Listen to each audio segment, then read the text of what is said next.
Sean Payton watch, baby. 2 or 3 weeks ago, it was just kind of maybe a dream. And now we are getting closer, maybe, for it to come to fruition, we think. But, Bo Brock, there were reports this morning. So there was a report from ESPN that I want to highlight off the top that came out this morning. Real actual journalists, Jeremy Fowler, Dan Graziano, who, by the way, Jeremy Fowler is very connected to this franchise. He was at training camp, are reporting that Sean Payton, not the Cardinals are interested in Sean Payton. No. The bigger piece, Payton is interested right now in 2 potential openings, that being the Los Angeles Chargers, which everybody assumed, and the Arizona Cardinals.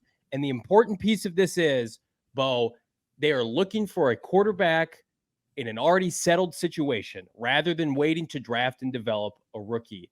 And then out of the woodwork came other reports, Donnie Druin, SI, other people, our guy Kyle Odegaard, friend of the show.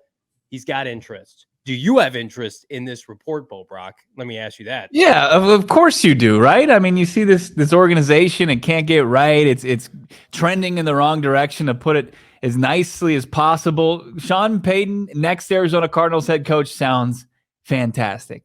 Yeah, sign me up. But as far as how we're going to get there, I mean, that is a whole different conversation, and it's complicated, right?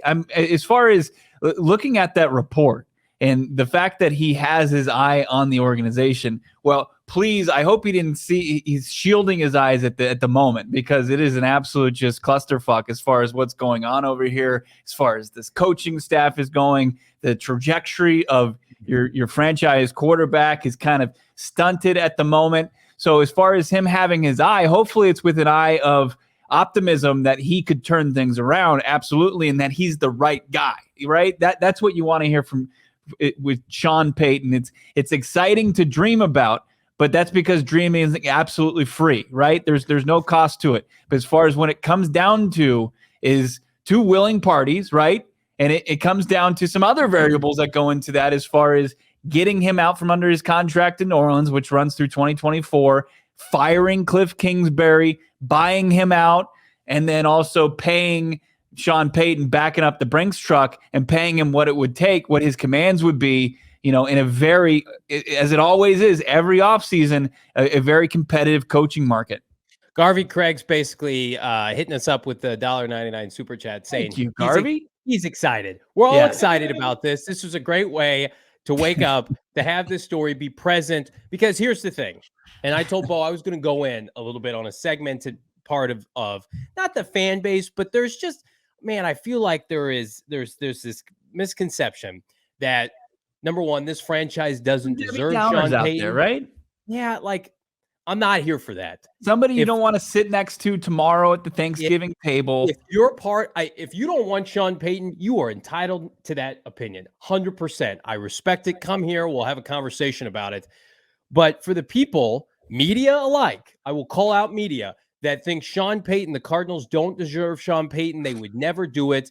Now, I don't want to hear that garbage. If you think about that, keep it to yourself. This is the time to put heat on this franchise. If you're not part of the solution, you're part of the problem. Michael Bidwell hopefully needs to understand this should be the expectation. If and when you fire Cliff Kingsbury, who's in the midst of just a disastrous season, your goal should be to get the best head coach, to win championships, to win playoff games. If we don't hold this organization accountable, which we love, which we support, which I want everybody to go to the game on Sunday and cheer for Kyler Murray, who potentially is returning, that's what we want. But in the grand scheme of things, you should demand the best of your franchise, because for far too long, and this is part of the reason I feel like PHNX and PHNX Cardinals has been created and cultivated, is we're the voice of the fan base. We're the voice of all of you. And a large population want this to happen. So, of course, Bo and I are going to champion this because we do believe it is best for the franchise. I am not here for the people that say the Cardinals would never do that and they just kind of throw their hands up. The hell they wouldn't. You need to put pressure on the organization and tell the organization in so many ways that this is what they should be striving for. Because right now, and we're going to get into it later on, it's an embarrassment right now. Your culture is embarrassing. Your coaching staff's an embarrassment. Your front office is a joke. This is the elixir to fix all of that. So I had to get on my high horse quickly here at the top of the show, because it frustrates me to see something like this where I can't respect Jeremy Fowler anymore. He's been lockstep with the Kyler situation, missing games dating back to last year, his contract situation. He is in the know with people in the know. And he's coming out and saying that Sean Payton likes the Cardinals. Hey, Cardinals, get on the phone. Get the fucking phone. I feel your optimism. I really think that there needs to be more about it, and you shouldn't shoot down poo-poo ideas like this. No doubt about it. But when you talk about some of the journalists in this market, I think that it's not so much Stockholm syndrome. They haven't been beaten into just believing and not having hope, and then that's okay. It's because they've covered this team. They know how this team operates. There's a difference between what they'd love to see and what would be the perfect partnership as far as taking Kyler Murray's game to the next level and coupling him with Sean Payton, and that would be the right move, moving off of Cliff Kingsbury. But they see how they've seen this before. Say they're a weather forecaster in Denver, Colorado, and they know that it snows every December, and you want it to be sunny on one day because you're throwing a picnic for some reason. You say, can you just say it's going to be sunny and 71 on Sunday? But they know better than that because this organization has a track record, and unfortunately the track record isn't great.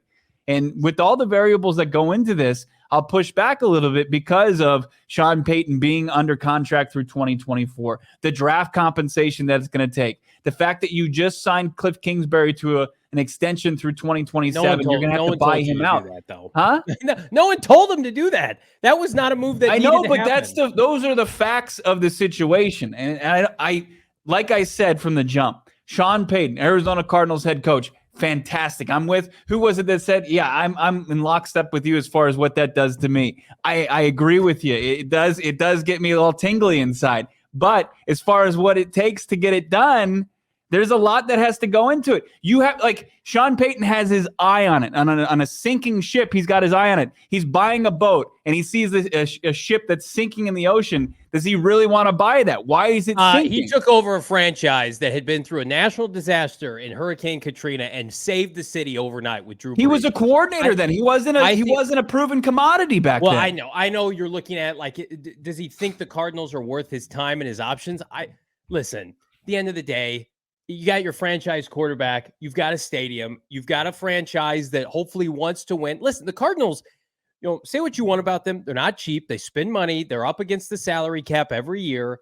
They're aggressive, sometimes to a fault. This is not, I don't even know who to compare it to. Like, they're not the Packers. They're not frugal. They're not the Bengals historically. Like, to me, I feel like it's a dysfunctional franchise that wants to win. They just don't know how to win. They need somebody, they need the kingmaker to teach them how to win, kind of like Bruce Arians once upon a time. And the most important factor is Michael Bidwell made an investment in Kyler Murray that you cannot get away from. You can move off a cliff and you can move off of Keim and eat a little bit of money, but Bo, you've been on the record many times. The amount of money you're paying Keim and Cliff doesn't equal 1 year of Kyler's most expensive year in his contract. So you don't want to flush $230 million down the toilet, $180 million guaranteed on a player that's not getting better, that has reached a ceiling. You know who can help you? The guy who took another 5'10", 5'11" quarterback and won a Super Bowl and went to NFC title game after NFC title game. Also, and I want to put this out there because everybody loves to slobber all over the fact that he's going to be a LA Charger with Justin Herbert. Number one, I would argue Michael Bidwell is much more, aggressive in spending than Dean Spanos is. Go look up the Spanos family and the amount of money they don't and do pay their coaches. Yeah. And also, I think Brandon Staley, go look at the Chargers schedule, has a good chance to keep his job. They get the Broncos, they get the Raiders, they get the Rams. I think Brandon Staley is safe, by the way. I think they're going to win 10 games. On top of that, the NFC is down. You want to go and play in the AFC West with Patrick Mahomes? You want to play in a conference with Justin Herbert, with Joe Burrow and Lamar Jackson and Josh Allen? Or do you want to come to the NFC when it's a lot of dog shit at the top, right? We're going to have Jimmy Garoppolo as the 2 seed this year, Kirk Cousins and Jalen Hurts, who I like, competing for the 1 seed. You can come, and the NFC West, as bad as it's been for the Cardinals this year, you're away from McVay imploding. Stafford's elbow's about to explode. He's getting cut in concussion protocol again. Jimmy G, Trey Lance dilemma. You've got Geno Smith leading the Seahawks. It's much more appealing. Now it is up to Michael Bidwell, though. Michael Bidwell has to. This is probably his biggest venture point since becoming owner of this franchise and president, to say, number one, I got to cut bait with the unhealthy people in my life, meaning Steve Keim and company, and I got to be aggressive. And I put this out here on Twitter today. Assuming that, let's say Brandon Staley does get fired, Tom Telesco, we assume is safe. He may not be, but he's been a good GM for them. He's going to be available to start looking for a head coach immediately. If Michael Bidwell, and this would be a fatal error, fires Steve Keim, but then slow plays the GM search, you're already behind the 8 ball. So if you fire Steve Keim, you have to be ready to hire Adrian Wilson or Quentin Harris or whomever the week of Black Monday. You got to have that ready to go, which I think would behoove you to move off of sooner rather than later. That's my one concern is you've got a team in the Chargers. If they move off Brandon Staley, Telesco would be ready to make a deal. Now, they'd have to abide by the Rooney Rule. They'd have to go out and do some interviews. But I would be worried because we've seen it with the Cardinals so many times. They are last to the dance to hire coaches, in part because they're not always first in line. But now you have a coach who wants to come coach here. So you have to be aggressive, Michael. Has his eye on it. Yeah. To me, that's telling you, hey, guys, let's take a meeting. Let's take a meeting. You once let Andy Reid, who had interest in your job, not go to Kansas City first. And we know what happened next. Right. That deal, it was 99% done, according to Adam Schefter. And you let him go to Kansas City first, and you fucked that up. Now you have an opportunity to get first in line for a coach that wants to come here and work with your quarterback. Yeah. Who do you eye is the biggest threat to Sean Payton? You know, and I'll outline them for you. As far as the biggest threats to the Arizona Cardinals upgrading their head coaching spot to Sean Payton would be, and I see 91 Claycomb in there, there is the relationship with the Dallas Cowboys, and we know that they could make the playoffs and they could shit the bed, and Mike McCarthy could be out the next day. Like they could be, and that could probably become his number 1 seed because it fits the criteria, right? As far as having an established quarterback and what Sean Payton's criteria is for his next team potentially. But then you look at the rest of it. It's the Chargers, who, as you outline, could make their way to the postseason, and Brandon Staley in his second year, that probably would be a bit unfair, despite, ultimately what would be best for the Chargers going forward, and Justin Herbert's progression, maturation, and all that, and his development would be probably Sean Payton, but it'd be probably an unjustified firing. No fan base, doesn't have their own stadium, is second fiddle to the Rams, especially if McVay's there. Like I know how good Justin Herbert is, but I'm not buying the Chargers right now. I have to be convinced that's going to happen. And I know we got Benjamin Albright and people saying he wants to be in LA. Arizona is close enough. It's on the way. I've read he wants to be in a warm weather climate. I am not convinced he wants to be in the AFC. Mike Bidwell will fly you himself whenever you want to go to LA and hang out. Let's check out the super chat from our guy Sean Marks up there. He had a question or a concern. Honest concern, is K1 open to improving under Payton?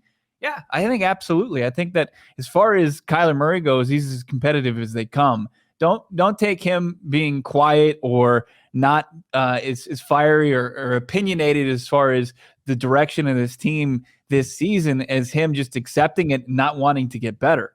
I mean, Kyler Murray wants to get better, and I'm sure under the tutelage of Sean Payton and Kyler, seeing what Payton did with another undersized quarterback and Drew Brees and helping him go and become one of the best passers in league history. I mean, that's simple. I don't think Kyler Murray would pass up on an opportunity like that. Who the fuck are the LA Chargers? They have no fan base. They have not won a Super Bowl, right? Everybody just I mean, Kyler Murray's been to the playoffs. Justin Herbert hasn't. And now I love Justin Herbert. I lived in Eugene, Oregon for a little while. Great guy, great kid. But come on, that the Cardinals were in the playoffs last year. The Chargers, if they don't make the playoffs again, that's how many consecutive years without a playoff berth. And that ownership to me is night and day from Michael Bidwell. I feel like even in the midst of this terrible series of events in this season, I would take Michael Bidwell over Dean Spanos. Like, come on now. Spanos, as soon as he found out San Diego wasn't going to fully publicly fund a stadium, he just took his ball and ran away to LA and jumped in on that. Absolutely. Yeah, as far as ownership goes, say what you will about Michael Bidwell. I know he has his skeptics out there. I know he has his haters. I'm not one of them. I think that I'm not he either. does want to win. Here's what I also think. I think that there is a future to where Steve Keim is still the one making the decision, even if it means Cliff Kingsbury's been fired, that he could be making his fourth head coaching hiring. The only way I'm doing that is if I am convinced, and you could find this out today, you pick up the phone, that Sean Payton would want Steve Keim as his GM. That's the only way I'm doing that, because then Sean Payton will have partial personnel control. Because here's the thing with Keim. I mean, Bruce Arians helped with a lot of the draft and develop process. Mm-hmm. He picked out a lot of those players, right? John Brown, he loved him at the combine. They both like David Johnson. Like, if they can have that kind of marriage, and again, this is not best case scenario, but if I'm willing to eat more years of Keim if I get Sean Payton. Would you agree with that? I mean, come on. I guess, yeah, sure. I mean, it's still not. You're not. Sean Payton was 7-9 until he got a solid draft class a couple of years ago at the to really kind of revitalize things as far as New Orleans. They had a huge draft class. I believe included Lattimore and all those guys. Mickey Loomis is a better GM than Steve Keim. For sure. That's part of it. I mean, that was part of the success there in the Big Easy. But I think that, like BA, Payton would be more involved as far as the draft process, as far as the scouting process, as far as, who knows if Keim would have the ability to retain his scouts that have been helping him along the way as far as his last couple drafts. So no, I mean, I think you would accept it, and then you see what the working relationship is for a season, and then if it's something you can move forward with, then yeah, do it. But look, that, like I said, there's as far as this Sean Payton thing and the reports today from ESPN, and then CBS on top of that, and all the other outlets jumping in on this, as far as the Cardinals, where it is on the to use a football analogy, I mean, the punt just got inside the 10. You're starting the ball on your own 5-yard line. You have a long way to go to get Sean Payton in your building as your next head coach. Yeah. I mean, we've got 6 more games to go through. What if Cliff Kingsbury wins 5 of them, right? What if this team responds? Now, I think a lot of this is with the subheader that what we've seen from the team is non-competitive, especially Monday night. And you consider a lot of their opponents down the stretch, like, it takes the other shoe to fall, which is the team saying, I'm out on Cliff Kingsbury.